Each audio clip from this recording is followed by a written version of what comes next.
Hello friends, कैसे हो आप लोग। आज हम लोग जो हेडिंग बना है स्पेशल केसेस, ये स्पेशल केसेस केवल और केवल हम लोग फर्स्ट ऑर्डर रिएक्शन के लिए स्टडी करते हैं +2 स्टेज पे, जिसमें सबसे पहला हम लोगों को केस स्टडी करना है पैरेलल और साइड रिएक्शन। तो आइए आप लोग हेडिंग बनाइए पैरेलल और साइड रिएक्शन, और इसके बारे में हम लोग समझते हैं कि पैरेलल और साइड रिएक्शन क्या है, इसका क्या क्या यूटिलाइजेशन है। हेडिंग बना लिया होगा आप लोगों ने।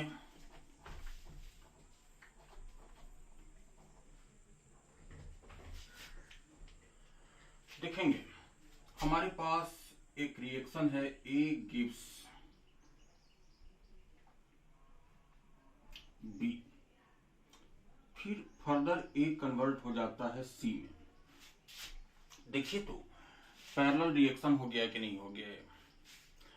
हमारा रिएक्टेंट ए बी में भी कन्वर्ट हो रहा है और सी में भी कन्वर्ट हो रहा है। आया बात समझ में। अब कहोगे कि ऐसा रिएक्शन कहाँ पे है, तो बहुत सारा ऑर्गेनिक केमिस्ट्री के रिएक्शन में आप लोगों को ये सिचुएशन देखने को मिल जाएगा, है ना। तो देखोगे ए गिव्स बी और ए गिव्स सी यहाँ पे, लेकिन ये ध्यान रखना है कि ये कौन सा ऑर्डर का रिएक्शन है, फर्स्ट ऑर्डर रिएक्शन है। रेट कांस्टेंट इसका K1 है और इसका रेट कांस्टेंट K2 है। समझ आ गया बात है। T is equal to first order reaction है, ध्यान रखेंगे कौन सा ऑर्डर रिएक्शन है, फर्स्ट ऑर्डर रिएक्शन है।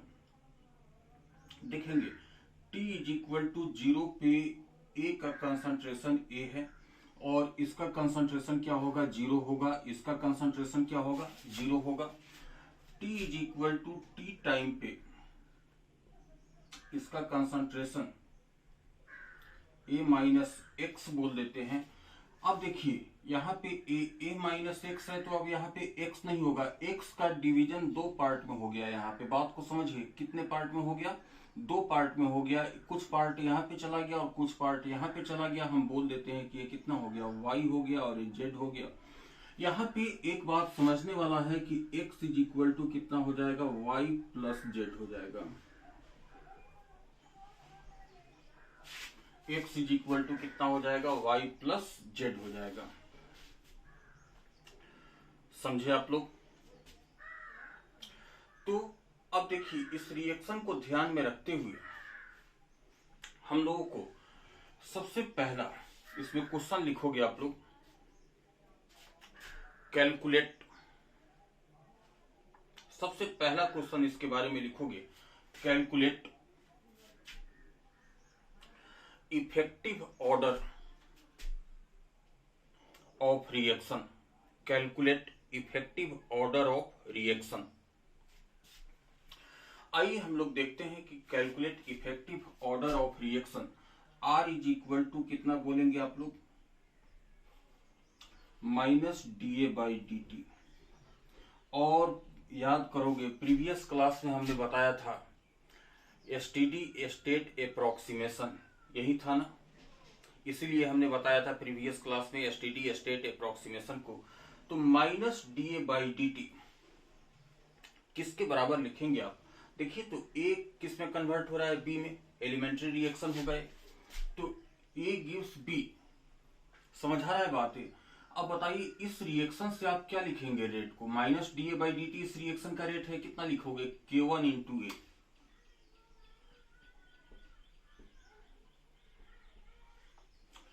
फिर A केवल B में ही तो कन्वर्ट नहीं हो रहा है, A C में भी कन्वर्ट हो रहा है। तो इसके अकॉर्डिंग कितना लिखेंगे, रेट इसका भी क्या होगा, -dA/dt रेट हो जाएगा। और ये किसके बराबर होगा, K2 into A plus K2 into A। आ गया बात समझ में। दैट इज, अब यहां से देखिए तो ये किसके बराबर आ गया, K1 plus K2 into concentration of E to the power कितना, 1। आ गया बात समझ में। दैट इज, अगर हम बात करें आप लोगों से कि ऑर्डर क्या हो गया इस रिएक्शन का, 1। और हम लोग शुरू में लेकर भी चले थे कि ऑर्डर क्या है, इसका फर्स्ट ऑर्डर रिएक्शन है। तो सबसे पहला ऑर्डर निकालना। अब आप कहोगे कि सर जब हमें मालूम ही था कि ये फर्स्ट ऑर्डर रिएक्शन है तो आपने ऑर्डर क्यों कैलकुलेट करवाया? अभी आप देखिए ऑर्डर हमने क्यों कैलकुलेट करवाया आप लोगों से, जस्ट आप लोगों को पता चलेगा अभी। अब हम इतना बात लिखो, उसके बाद दूसरा क्वेश्चन पे आते हैं।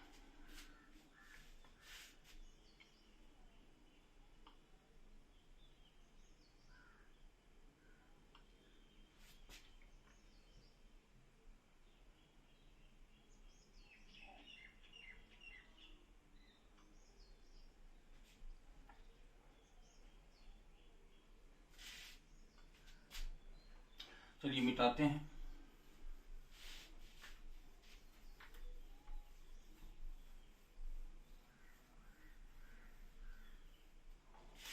दूसरा क्वेश्चन लिखेंगे, calculate effective rate constant of the reaction.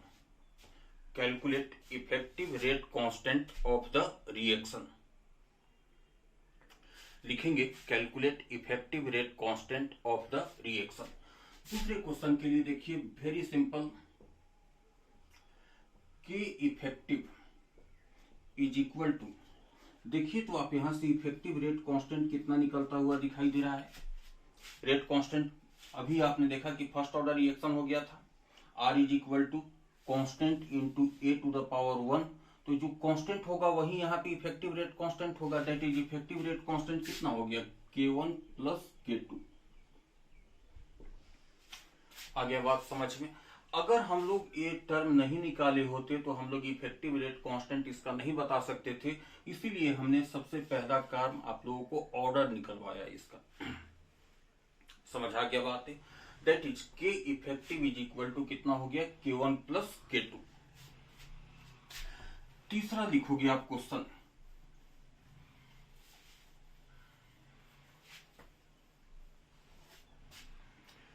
Calculate T half effective. Calculate T half effective. Calculate T half effective.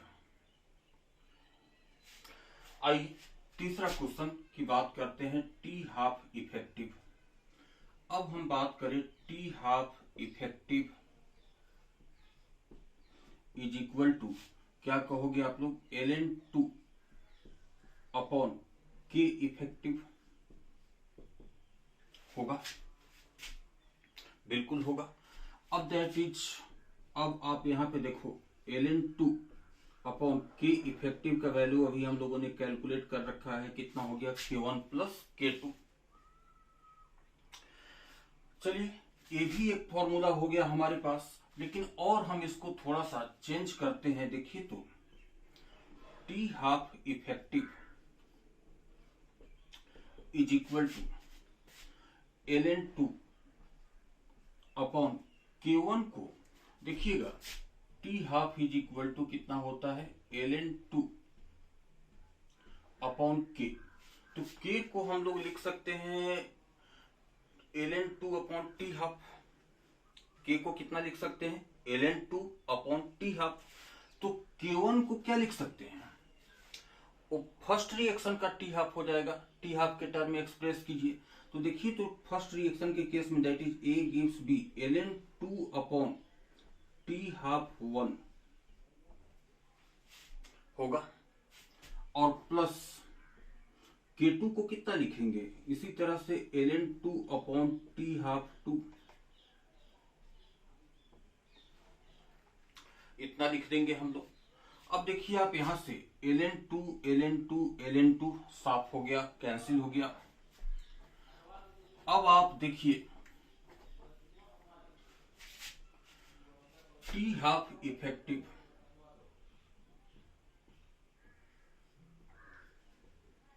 Is equal to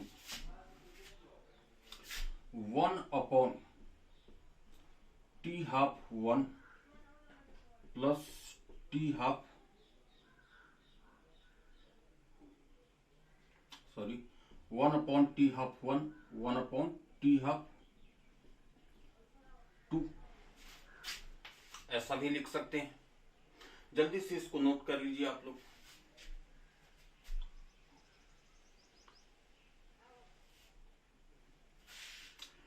चलिए इसको मिटाते हैं। अब आप यहाँ पे क्रॉस मल्टीप्लीकेशन कर दीजिए थोड़ा सा अच्छा लगने के लिए। देखिए क्या रिलेशन बन जाता है, क्रॉस मल्टीप्लीकेशन कर दीजिए तो देखिएगा 1/t½ effective is equal to 1/t½ 1 plus 1/t½ 2। तो अगर हमें दोनों रिएक्शन का t½ मालूम है या दोनों रिएक्शन का रेट कांस्टेंट मालूम है तो t½ इफेक्टिव बहुत आसानी से निकल सकता है। और ये रिलेशन हमने बताया ताकि अच्छा लगने लगे। 1/t½ effective is equal to 1/t½ 1 plus 1/t½ 2। लिख लिया आप लोगों ने? लिखिए।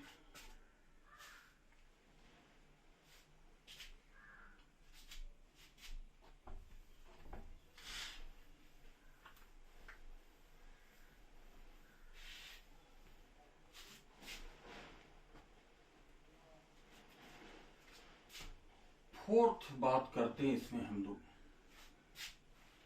Calculate effective activation energy. Calculate effective activation energy. Calculate effective activation energy. अब देखिए एक्टिवेशन एनर्जी इफेक्टिव कैलकुलेट करना है तो अभी हम लोगों ने स्टडी किया K effective is equal to K1 plus K2, यही स्टडी किया। और आर्हेनियस इक्वेशन को याद कीजिए आप लोग। Arrhenius equation K is equal to A into ई पे पावर माइनस A/RT, ये स्टडी किया था आप लोगों ने। याद आ रहा है? बिल्कुल याद आ गया होगा आप लोगों को। अब देखिए K½ effective is equal to K1 plus K2। तो K इफेक्टिव को हम लोग यहाँ पे क्या बोल सकते हैं? देखिए तो A इफेक्टिव इंटू ई पे power minus A effective upon RT, temperature तो सेम ही रहेगा, is equal to A1 e पे power minus A1 upon RT और प्लस A2 ई पे power minus A2 upon RT। ऐसा। अब क्या करें कि जिससे कि हमें ये इफेक्टिव मालूम हो जाए। आप लोग मैथमेटिक्स के स्टूडेंट हो। अब आप देखो अगर ई पे पावर कोई कांस्टेंट टर्म होता है तो कांस्टेंट को बाहर लाने के लिए क्या करना चाहिए? हम लोगों को डिफरेंशिएट करना चाहिए। तो हम यहाँ पे सभी में कॉमन क्या है? टेम्परेचर। टेम्परेचर के रिस्पेक्ट में इसको डिफरेंशिएट कर देते हैं। Differentiating with respect to temperature.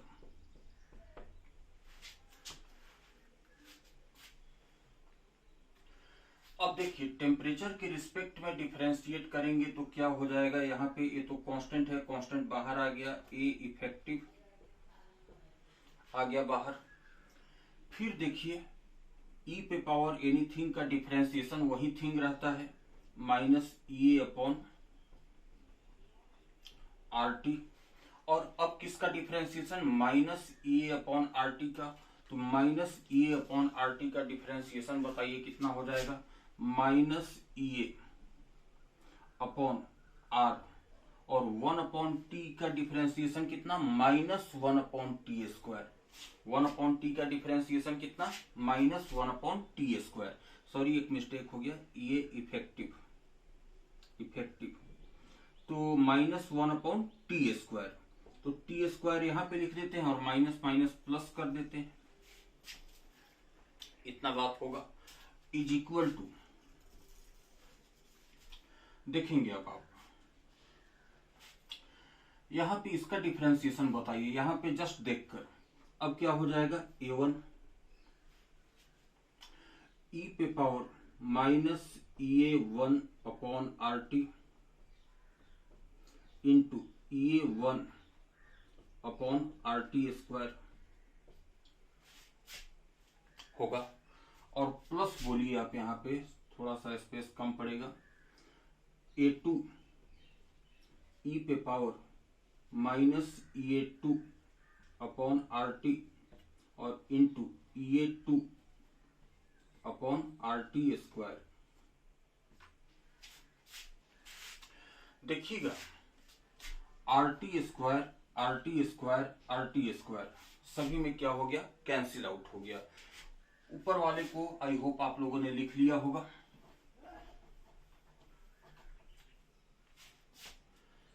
अब देखिए क्या बनता हुआ दिखाई दे रहा है। ए इफेक्टिव ई पे power minus A effective upon RT into A effective is equal to, देखेंगे यहां पे A1 ई पे power minus EA1 upon RT, समझा, इंटू EA1 और प्लस A2 ई पे power minus EA2 upon RT into EA2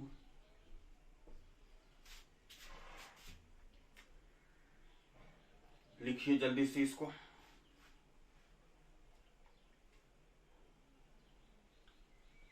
लिख लिया।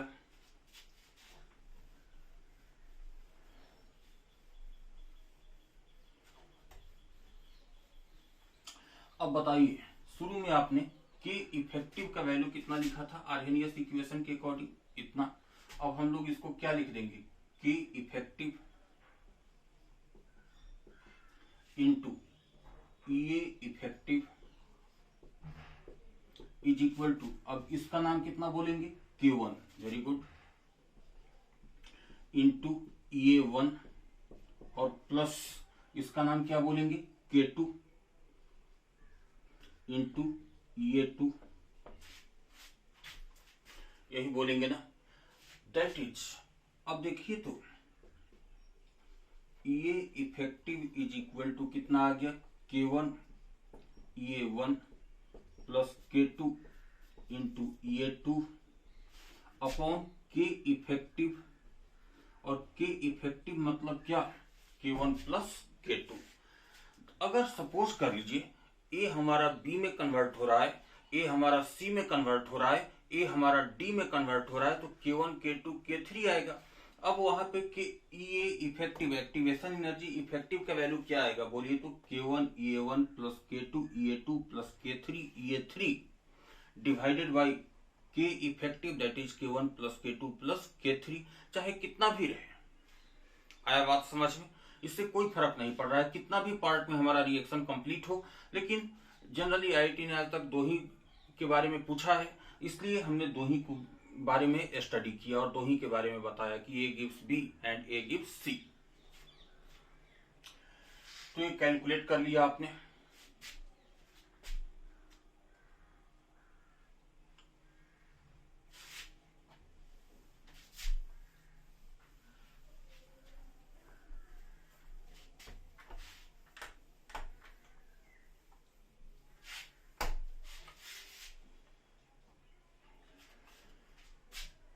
Fifth part लिखेंगे, calculate concentration of A at time T. Calculate concentration of A at time T. अब देखिए R is equal to, अभी आपने देखा minus DA/dt is equal to K1 plus K2 into concentration of A at time T. That imply, आप यहां से बताइए minus DA/dt क्या हो जाएगा, यही कुछ नहीं आज तक हम लोग पढ़ते आ रहे हैं कि इसके बराबर हो जाएगा dx अपॉन dt के बराबर हो जाएगा और is equal to k1 plus k2 और ये किसके बराबर होगा, a माइनस एक्स के बराबर हो जाएगा। आ गया बात समझ में। अब आप लोगों को हमने ये जरूर बताया था, फर्स्ट ऑर्डर रिएक्शन जब स्टडी कर रहे थे तो यहां से हम लोगों को क्या मालूम हो गया था, a माइनस एक्स का वैल्यू हम लोगों ने कैलकुलेट कर लिया था और a माइनस एक्स का वैल्यू कितना हो गया था, याद करोगे, a इंटू ई पे पावर माइनस के टी। याद करोगे क्या हो गया था, a इंटू ई पे पावर माइनस के टी। अब उतना लंबा चौड़ा डेरिवेशन हम नहीं करते हैं, फिर से हम लोगों ने पढ़ा तो है ही। अगर आपको थोड़ा सा भी इसमें कंफ्यूजन आ रहा है कि कैसे हो गया, तो आप फर्स्ट ऑर्डर रिएक्शन के लिंक में चले जाएंगे, फर्स्ट ऑर्डर रिएक्शन में चले जाएंगे, वहां पे पता पड़ जाएगा आप लोगों को। तो यहाँ पे देखिए, जब हम इसको सिंप्लीफाई करते हैं, x का वैल्यू निकालते हैं, उसके बाद a माइनस एक्स का वैल्यू निकालते हैं, तो जो हमारे पास रिलेशन आ जाता है, दैट इज कंसंट्रेशन ऑफ ए, जो आ जाता है हमारे पास, वो कंसंट्रेशन ऑफ ए कितना आ जाता है, वहां पे आता था कितना, जैसे हमारे पास वहां पे concentration of A, first order reaction के बारे में स्टडी करते थे तो कितना आता था, concentration of A is equal to A into ई पे पावर माइनस के टी। अब यहाँ पे देखिए चेंज केवल इतना ही हो रहा है, कितना, यहाँ पे कितना आ गया, k1 प्लस k2 आ गया कांस्टेंट के प्लेस पे, तो यहाँ पे कांस्टेंट के प्लेस पे हम लोग k के प्लेस पे कितना रखेंगे, k1 प्लस k2 रख देंगे। तो बताइए अब यहाँ से कितना हो जाएगा, a इंटू ई पे power minus k1 plus k2 into T. That is, देखिए तो concentration of a is equal to कितना हो गया, a इंटू ई पे power minus k1 plus k2 into T. Just ये याद रख लेना आप लोग, इतना डेरिवेशन के चक्कर में मत पड़ो। डेरिवेशन बहुत सिंपल है इसका, सिंप्लीफाई कर दोगे, x का वैल्यू निकालोगे, a माइनस एक्स पे पुट कर दोगे, 0 से t इंटीग्रेशन करके, तो a का वैल्यू कितना निकल जाएगा, a into concentration of a at time t कितना निकल जाएगा, a इंटू ई पे power minus k1 plus k2 into T.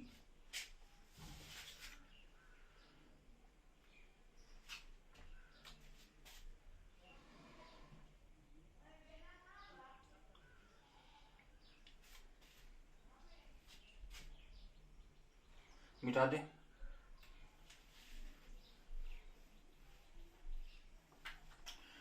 अब हम बात करते हैं एक बहुत इंपॉर्टेंट बात की तरफ चल रहे हैं हम लोग, 6th पार्ट होगा इवन, तो कंसंट्रेशन ऑफ बी निकालने का। क्या निकालना हम लोगों को, कंसंट्रेशन ऑफ बी। अब देखिए कंसंट्रेशन ऑफ बी कैसे निकलेगा, देखिए तो रिएक्शन हमारा क्या था, A gives B, यही था ना, रेट कांस्टेंट इसका कितना था, k1 था। अगर हम यहां से dB बाई dt को कैलकुलेट करने की बात करें आप लोगों से, तो dB बाई dt इस रिएक्शन का रेट ही बता रहा है कि नहीं बता रहा है, और वो किसके बराबर हो गया था, k1 into concentration of A के बराबर हो गया था, हो जाएगा। dB बाई dt आप याद करोगे रिएक्शन से, dB बाई dt किसके बराबर होगा, k1 into concentration of A, और कोई चिंता वाली बात नहीं है। देखिए तो कंसंट्रेशन ऑफ A अभी हम लोगों ने निकाला है कि नहीं, dB बाई dt कितना हो जाएगा अब यहां से, देखिए तो k1 इंटू A ई पे power minus k1 plus k2 into T. देखिए तो बहुत सिंपल। अब हम लोग क्या करेंगे, यहाँ पे बस इसको dt को इधर ला दीजिए, हो गया, और इसको 0 टू b इंटीग्रेट कर दीजिए, और इसको कहां से कहां तक, 0 टू t इंटीग्रेट कर दीजिए।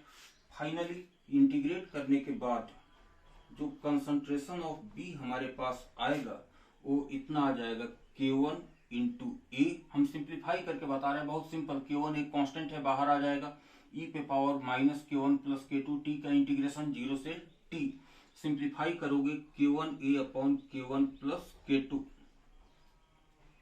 और 1 माइनस ई पे power minus K1 plus K2 के बराबर आएगा into T. Concentration of B कितना आ जाएगा, बस इसको सिंप्लीफाई करोगे, सिंप्लीफाई करके नहीं दिखा रहे हैं हम, जस्ट आप इसको सिंप्लीफाई करोगे इसके बराबर आ जाएगा।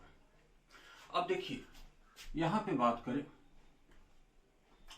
K2 और किस में कन्वर्ट हो रहा है, C में। इतना लिखो आप लोग जल्दी।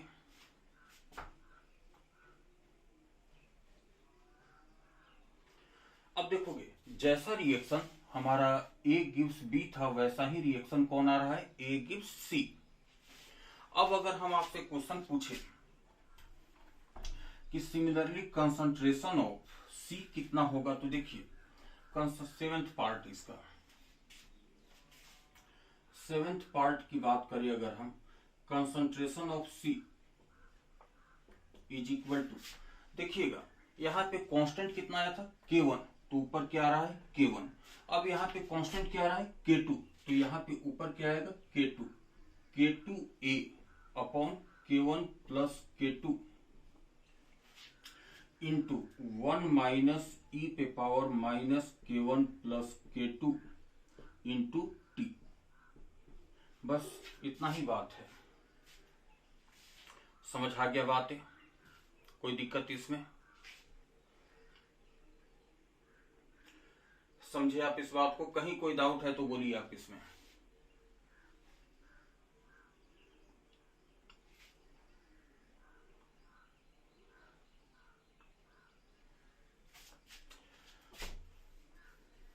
आप लोगों ने नोट कर लिया। चलिए इस क्वेश्चन का एक पार्ट, बस आपको हम ये नहीं बोल रहे हैं कि आप इसमें इतना लंबा लंबा एक्सप्रेशन याद रखो, बिल्कुल याद रखने की जरूरत नहीं है।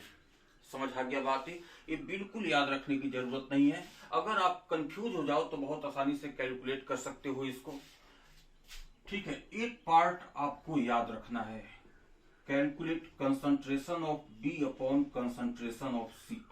केवल यही आपको याद रखना है कि बी का कंसंट्रेशन अपॉन सी का कंसंट्रेशन। अभी आप लोग अपने नोटबुक में देखो तो ये दोनों पार्ट कॉमन है कि नहीं, दोनों में कॉमन है, डिनोमिनेटर भी कॉमन है। क्या बच जाएगा ऊपर में, बी था तो K1A था और सी है तो K2A है, क्या रिजल्ट बच जाएगा आप यहाँ पे बताओ, K1 upon K2। Concentration of B upon concentration of C is equal to कितना हो जाएगा, K1 अपॉन K2।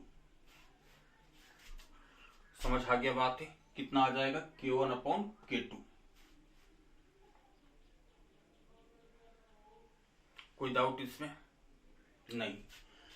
अब अगर हम यहीं पे बोल दे percentage of B, percentage of B, तो देखोगे यहां से सिंपल है, रेशियो एंड प्रोपोर्शन का रूल लगा दो आप, यहाँ पे रेशियो एंड प्रोपोर्शन का रूल लगा दो। क्या B अपॉन सी का वैल्यू K1 अपॉन K2 मालूम है हम लोगों को, तो रेशियो एंड प्रोपोर्शन का रूल लगा देंगे। कंसंट्रेशन ऑफ B का परसेंटेज इज इक्वल टू कितना हो जाएगा, देखिए तो K1 upon K1 plus K2 और into 100। Similarly percentage of C कितना हो जाएगा बोलिए, K2 upon K1 plus K2 into 100। समझ आ गया बात है, कोई दिक्कत इसमें।